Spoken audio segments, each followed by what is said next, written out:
صحابہ فرماتے غزوہ احد کے موقع پر ہم نے نبی پاک علیہ السلام کے رخ زیبا پر خون بہتا ہوا دیکھا.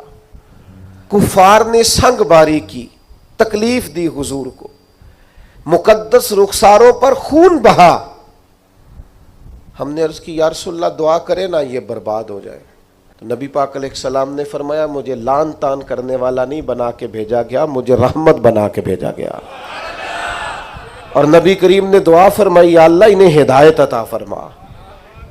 اس موقع پر جب حضور کو ذاتی طور پر تکلیف دی گئی ہے، مقدس چہرہ نور پر خون بہ رہا ہے اور صحابہ کے کلیجے پھٹ رہے ہیں، اور احد کے میدان میں حضور کا وہ رنگین چہرہ خون سے بھرا ہوا دیکھ کر طبیعتیں مچل رہی. تڑپ کے عرض کی حضور کریں دعا یہ تباہ ہو جائیں. فرمایا نہ بھائی، وہ لان تان کرنے والا نہیں، مجھے تو رحمت بنا کے بھیجا گیا.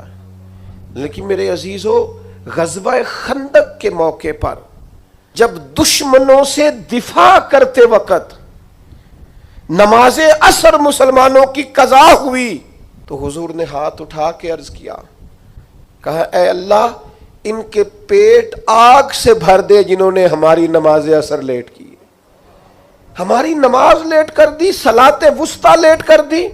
ہمیں تیرے حضور جھکنا تھا، ہمیں وہ نماز پڑھنی تھی جو بڑی قیمتی ہے، نماز عصر انہوں نے ہماری نماز لیٹ کر دی، ان کے پیٹ آگ سے بھر دے. حضور کا سارا چہرہ لہو سے بھرا ہے، پر ذات کے لیے دعا نہیں کی کہ یہ تباہ ہو جائیں، پر ایک نماز لیٹ ہو گئی. صحابہ کی عصر قضا ہوئی تو کریم نے ہاتھ اٹھا کے کہا یا اللہ بھر ان کے پیٹ آگ سے. او سنگیو، آؤ یارو اپنا اخلاق تو دیکھیں.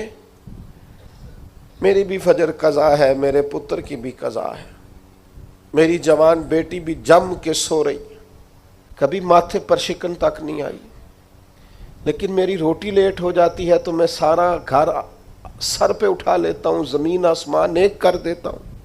میرے بچے، آپ کے بچے ہماری نگاہوں کے سامنے وہ پوری طرح بری سوسائٹی کا شکار ہو جائیں اور وہ جانے کس کس گناہ میں لگ جائے، معاذ اللہ شکن تک نہیں آتی، لیکن میرے کپڑے وقت پر استری نہیں ہوئے، مجھے ٹائم پر فلاں چیز نہیں دی گئی، آسمان سر پہ اٹھا لیا جاتا ہے. حضور نے تو ہمیں یہ اخلاق سکھایا ہے کہ لہو سے تیرا وجود بھی ذات کے لیے بھر دیا جائے. تو زبان سے لان تان نہ کرنا، یہ تیرے نبی کا طریقہ ہے.